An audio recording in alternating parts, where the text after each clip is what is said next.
welcome back to my channel, or if you are here for the first time, well, you're also very welcome. I am on my way to a place I have been to on several occasions previously, carrying half the world on my back, as you do, for an overnight camp. There's a possibility, not a certainty, a possibility that we just may have a window of open sky after moonset during the small hours of tonight. I want to do a little bit more light painting up there, and also I want to see, because I haven't photographed the night sky up there at this time of the year, I want to see whether there's going to be any sign at all of the Milky Way. And I'm taking a slightly different route to normal, to Thornworthy. This one is slightly longer, but I'm hoping that it will be easier because the paths are better defined. Right, so that's what I'm doing here.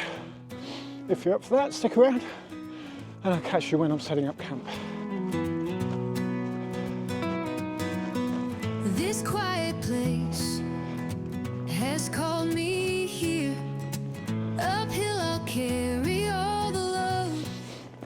Well, the sun sets in about 10 minutes time, and as you can see from the sky, it's grey all around, and so I'm not in any hurry to get to my pitch in time for sunset. I massively underestimated how long it was going to take me to get from North Devon to here, because it's about 55 miles. I naively thought that would take me about an hour and 20 minutes, something like that. But these are Devon roads. And so it took me nearly 2 hours. No, it took me over 2 hours, in fact, because as I got to my last 8 miles, the sat-nav said it was going to take me 26 minutes. And in the end, it took me over 40 minutes to do the last 8 miles because one of the roads was closed.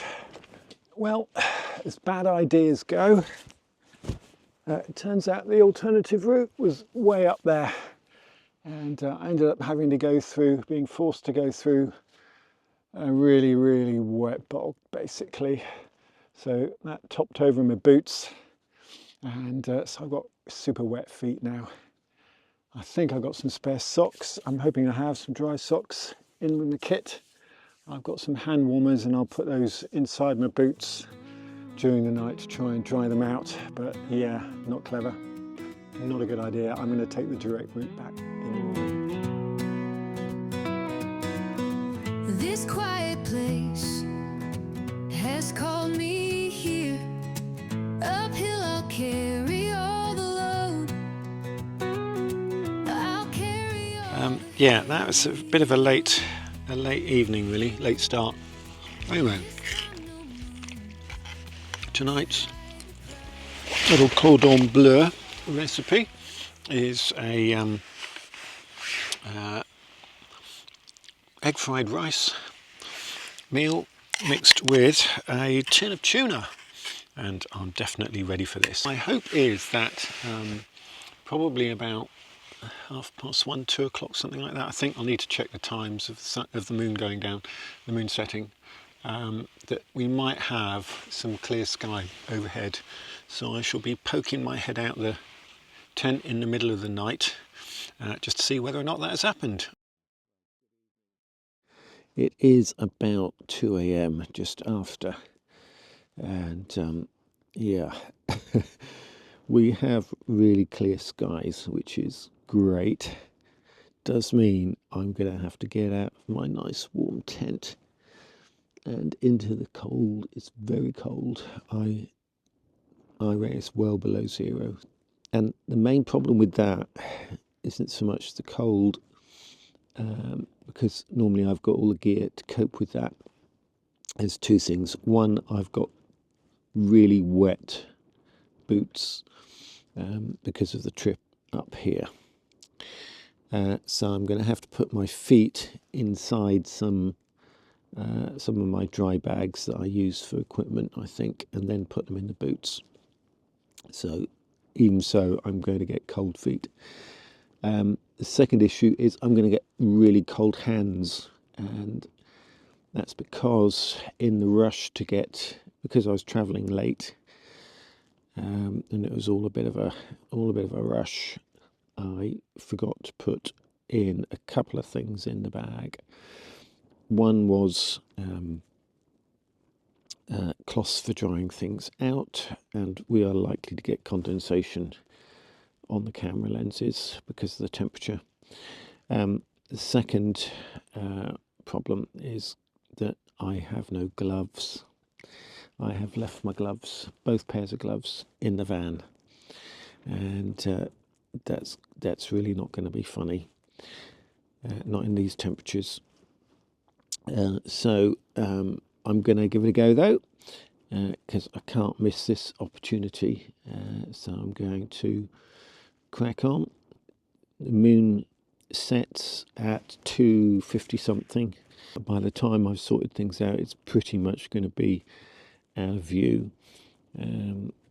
You still get some afterlight from it, a bit like you do with, after sunset. It doesn't suddenly, just the fact that it's gone below the horizon, give you instant, complete astronomical darkness. But nevertheless, it's going to be dark enough for what I intend to do tonight. So I'm going to crack on with that. Time's going to be precious because I'm only going to have, I'm probably going to have about 2 hours maybe of shooting time. Well, hello folks, the time is 25 to 3 in the wee hours of Thursday morning. I'm quite excited actually because we've got such a clear sky. It's fantastic. So there's very little ambient light now. What I'm going to do to start with is get my foreground shot. So having set focus, I'm now moving on to the foreground. So I've set my aperture to just 5.6, and I've set my ISO to 800. And I'm going to leave focus where it is, because where the Tor is, it's far enough away for the with this 15mm lens for that to be in focus and the stars to be in focus, which is great news. So I'm now going to wander around like a headless chicken. I'm going to shoot a series of shots, probably, well, I'll do a couple of test shots first, but then I will probably shoot a series of about 20 to 30 shots on an intervalometer, each for 15 seconds, as I wander around with a torch, just highlighting little bits. I could put some fixed lighting in there, which I have done in the past. I have to say though, I prefer the torchlight because I can just pick out particular frames that I think really add something to it. This quiet place. Right, it is 3 AM and the moon has of course set, and just in time for some clouds to start rolling in, which is such a pain. Anyway, I've done my foreground shots, and so I did those, I think I said on f5.6, 15 seconds, and ISO of 800. I then did another set with an ISO of 1200, just to pick up a little bit more of the torchlight. So during that time I was wandering around with my torch and just picking out parts of the rocks and the fauna as well, and the grasses and stuff, just to get some texture from side lighting. So that's done. Okay, so the Z7ii is now set up doing its 200 shots, 17-second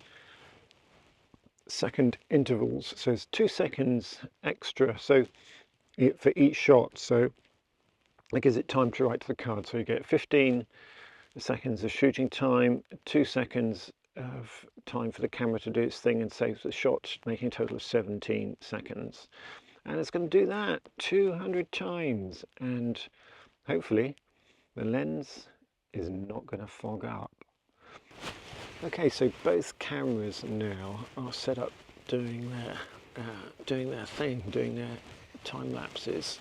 Those are going to be cracking on for at least another hour and a half, something like that. So I'm just going to go and chill, and every so often I may pop out and just check that the lenses haven't fogged, as they are prone to do. But other than that, it's just a waiting game now and hoping that the skies stay clear. Well, it's 5:50 in the morning, so we're pretty much getting to the end of potential shooting time tonight. And but that said, the sky is still absolutely clear, crystal clear.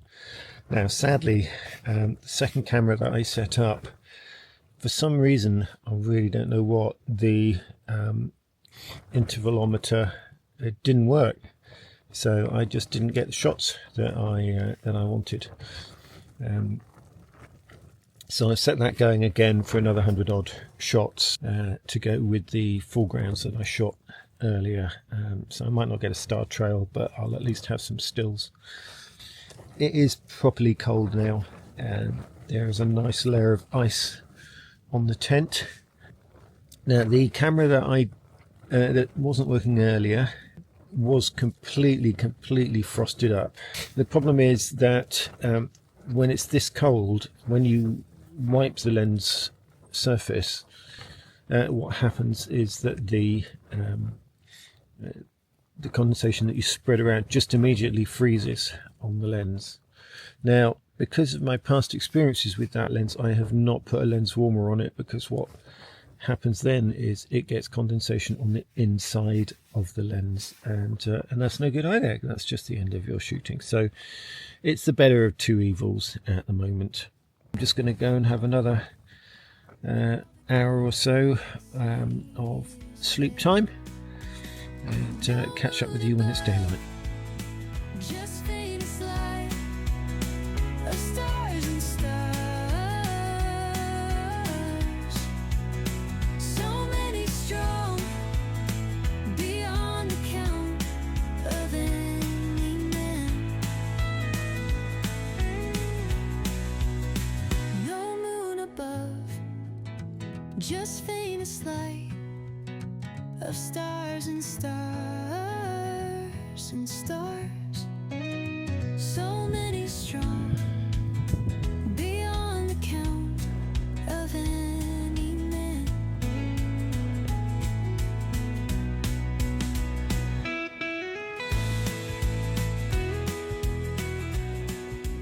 Well, good morning, and what a beautiful morning it is.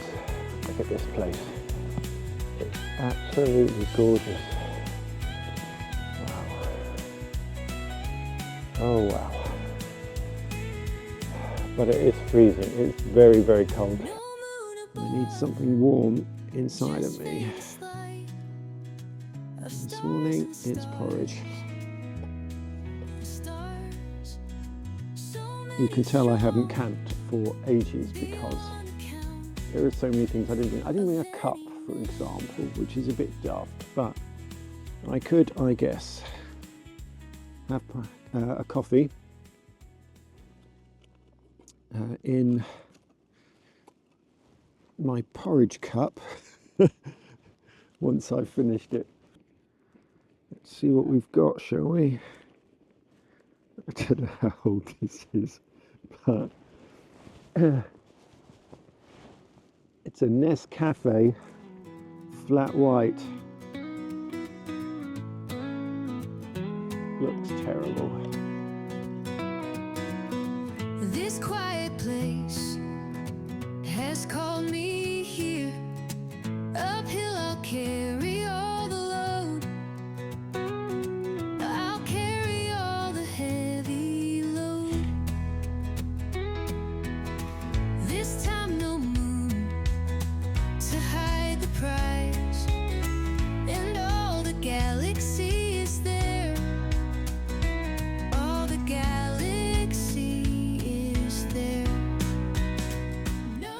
as they say, leave no trace. Thornworthy tour has never disappointed. I love this place, it's like coming home. Beyond the count of any man, no moon above, just faintest light of stars and stars and stars. So many strong, beyond the count of any man.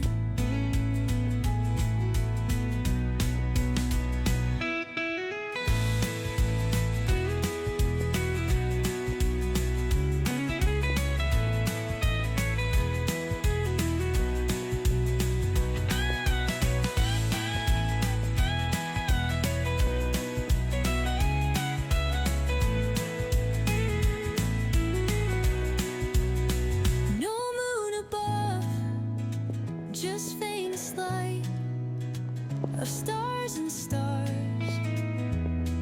stars. So many strong, beyond the count of any man.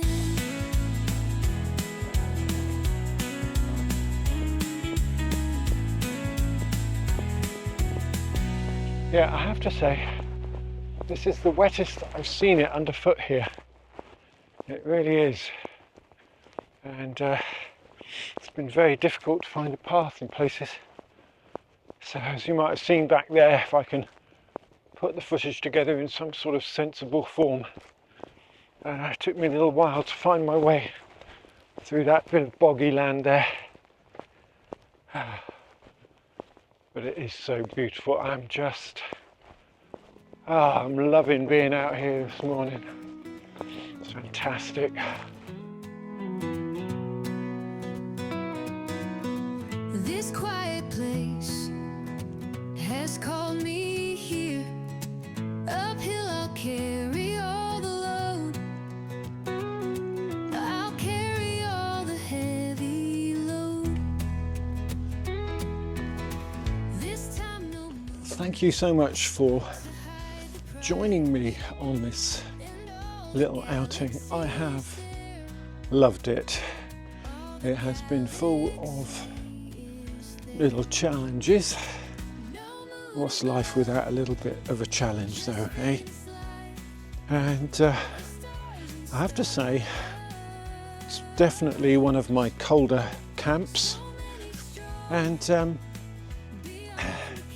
if you're interested in how it is that I managed to keep myself sensibly warm and cozy overnight in these sorts of temperatures, and when I'm photographing in the middle of the night, if you'd be interested in hearing about that, just let me know in the comments and I may do a sort of top 10 tips or something for that. If you're just cold and miserable, you're not going to take good photographs, and you might also get yourself in a bit of trouble. Thank you so much for watching. If you haven't yet subscribed and you've enjoyed what you've seen, just give it a like or subscribe and all those other YouTubey things. And I look forward to seeing you again on my next little adventure. Bye for now. Of stars and stars, stars.